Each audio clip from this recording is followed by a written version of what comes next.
Mboten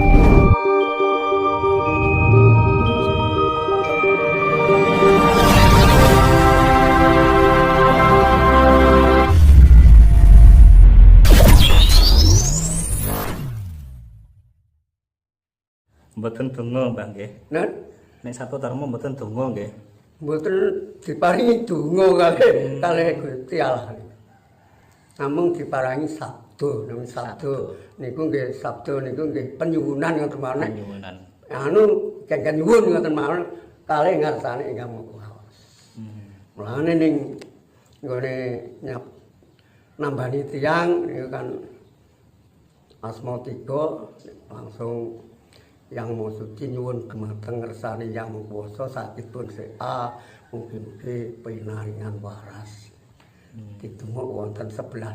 Napa sing pikirane mriki cocok kalih niku kan ditemek napa dadane napa terus waras. Sing damel waras Gusti Allah mboten tiyang warga Sabto Dharma. Mriki kan nyuwun. Nyuwunaken nggih. Nggih, nyuwunake. Ya sami mawon napa mawon. Mbah niki wonten sing tanggep babagan niku, Mbah. Setiap rumah warga Sabto Dharma niku kan dipasangi 3 janur kalih belah ketupat niku, Mbah. Niku kan dawuhe Sri Butama. Nggih. Tahun 50 gangsal nika ten ngene wonten ning Jawa Tengah, nggih wonten ning ten Parangtritis. Nggih.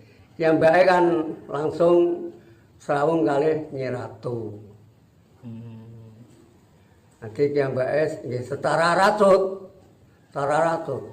Dadi yang mbake dipun tunggoni warganipun yang mbake ratut sampai dangu niku sampai cara garing nggone saking panas, dasar panas anu garing. Ngene awake mengko cara gak dipepe garing. Mergo ngomong-omongan kali Nyi Ratu Kidul. Niku kan nggih. Ratut niku kepanggih kalih Ratu Pantai Selatan. Nggih. Nah niku kan piyambake tanglet. Sing Bapak Sri Gutama niku nggih. Nggih, Sri Gutama niku tanglet. Ngene Sabto Dharma iso dadi obore jagat. Oh iso Sri. Nek nyeluk nggih Sri Gutama. Nggih. Iso Sri, tapi mau kurban besok. Nah kurban piye? Besok yen Sabto Dharma wis dadi obore jagat niku ana begebluk Mayangkara. Nah, begebluk Mayangkara dadi gering esuk mati sore, gering sore mati esuk ora kena ditambani. Kejaba nggone omahe Sabto Dharma kena nggo ngili. Aja men kathik omahe Sabto Dharma, dadae wong Sabto Dharma kena nggo ngili. Nanti wis ora ana dukun, ora ana dokter. Boten saged nanggulangi ngoten nggih. Nggih. Ngaten. Mboten niku, Mbah. Terus meling wargamu kabeh besok wae janur kuning nyeblak telu lan karo kupat ngene Jawa. Kepat Jawa. Iku kanggo besok kanggo tetenger yen wis ana begebluk iku mergo begebluk iku sing nyerang iku tentara nggonku kabeh. Dadi kan kulo ngerti yen wis iku berarti wong dulure dhewe kan ngaten. Dadi dulure dhewe dadi ora kena dileboni. Berarti 3 janur kalih belah ketupat niku didamel tetenger, Mbak. Nggih, tetenger. Damel tetenger nek benjing. Nggih, bidang nipun enten begebluk Mayangkara. Dadi niku kan slamet. Nggih. Nggih, slamet. Mergi niku pasangane niku kan Parwatan Kala Bendu. Parwatan Kala Bendu. Nggih, dadi ora rawani tentara itu rawani mlebu kena bebendu bebundune ngalah. Mangke kan mboten mantun. Nggih. Berarti niku Mbah nggih. Maknane 3 janur kalih belah ketupat niku. Damel tolak balak niku nggih. Nggih. Niku. Nggih. Nggih soalnya kan kata Nalika sing dereng ngertos niku. Bapa panuntun Sri Utama ngomong-ngomong karo Nyi Ratu Kidul. Ngoten lho. Nggih. Niku. Terus sedaya warga Saptadharma, tiap warga Saptadharma pasti enten ngene januring 3 lipat. Dadi kalih kupat kula. Berarti mangke diuntapaken Mbak niku nggih. Nah, Pak. Berarti mangke diuntapaken nggih pasukane Ratu Pantai Selatan niku. nggih Diuntap kemungkinan. nggih. Nggih. Nggih nek dawuhe kan ngoten. Tapi kan ngentosi titi mangsa. Nggih. Sedaya menika kan wonten titi mangsa. Dadi mbake mlampah mbak nek mboten Allah menika ingkang marengaken kan nggih mboten wantun. Nggih. Kan ngoten. Nggih. Sedaya menika kan kantun Allah. Mriki nek pun niku geblok niku kan pun yang kan kantun arang-arang.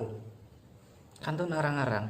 Nah mboten kantun arang-arang dipundi kantun dadang tiyang sing warga Saptadharma niku sing mboten warga Saptadharma Libas nggih.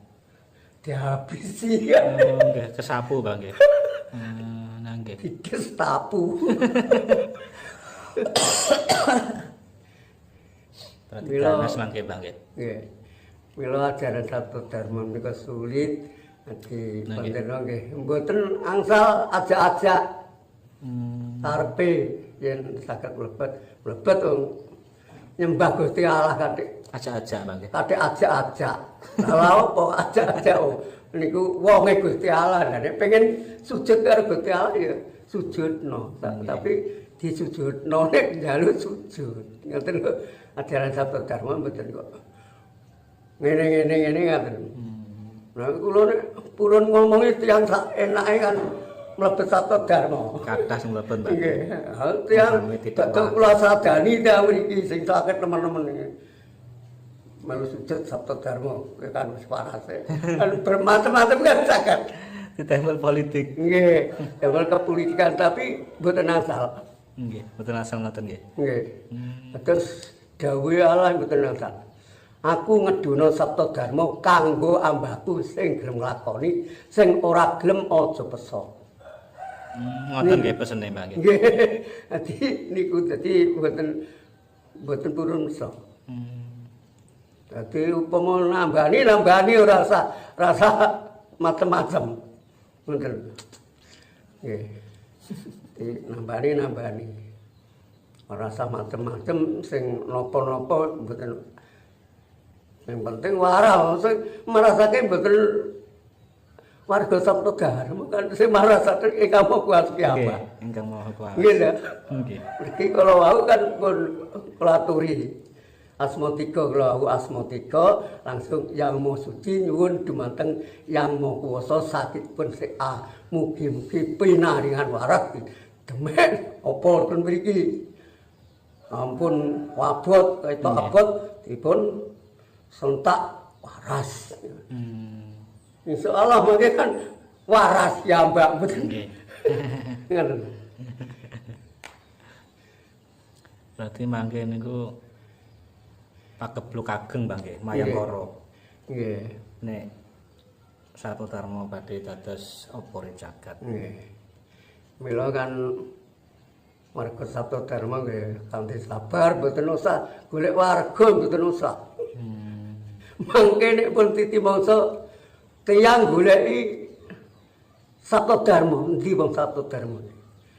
Goleki. Ora usah wong Saptadharma goleki wong. Kata sing goleki. Ya, tapi dereng titi mangsa dereng. Nggih. Wonten titi mangsa nggih. Berarti mangke wonten sing goleki kiambang ngoten nggih. Nggih, ngaten. Kapan nek wis pun geblek kan beneran di Saptadharma dijaluki turu. Nggih. Bisa sujud to pisan nek kan ngaten kan sujud. Ngoten. Nggih. Mergi tentara kidul ini pun jajah kan bedile mawon mboten muni digledhuk ngoten mun gone anu. Kados corona kala winane niku. Nggih, kan ngoten. Wabah. Nggih. Corona tasih kenging tambani mboten kenging pun digledhuk kan pun mboten kenging ditambani pun kena gledhukan. Nggih. Beleduk saking segara kidul. Mila kan warga Satodharma kan iku aturi sujud tenang. Sedina sewengi kan diwenangaken setunggal sujudan kali Ingkang Mangkuwaos. Sedina sewengi Bang nggih. Nggih, tapi enak lho, tapi lebih ngene setunggal lebih utama. Mila kan kadang jam 7, jam 9, jam 11 niku dang nek enten tiyang yen kathah ngene surat tiyang Malaysia wingi niku nggih lara wargane tapi ten Malaysia nyuwun dipun tambani nggih mriki. Ya, lewat telepon Mbah niku. Lewat telepon. Mboten. Oh, nyuwun syarat. Satodharma kok ya mung liwat pelantaran sujud. Mboten sing niku sing nyuwun pada diusahakan. Wargane kan ten Murgung mriki. Murgung jalak niki. Nggih. Niku kan mriki. Wargane sing mriko telepon wargane nek nyuwun di jalukaken syarat ing Jawa mriki ngoten. Nggih. Niki sinten sing nyarati panjenengan? Nggih. Sarasan niki nggih. Sarasan niki nggih. Nggih. Dereng ngertos dereng wonten mriki malih. Nggih. Wong nembe wingi. Oh, nembe wingi. Nggih kula aja titik bengi. Nek nami Tarmisih. Tarmisih. Estri. Bana mangke niku nek sampun dados obore jagat Satodharma niku. Berarti tiang Jawi niki lak wangsul malih ten kene Jawa, Mbah. Nggih wonten wangsul ten Jawa malih. Nah nggih, balik ten kene ajaran Jawa malih. Nggih ten Jawa malih nggih. Sujud nggone cara Jawi kados Satodharma ngoten niku. Nggih.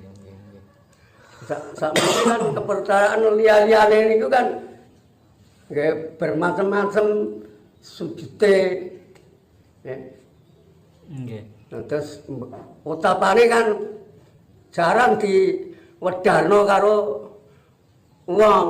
Nggih. Satodharma kan wahyu kan nek njaluk wedaran kan diwedarno. Tapi nek lintune kan mboten saged. Nggih, mboten Angsal. angsal. Berarti Kangge pribadi.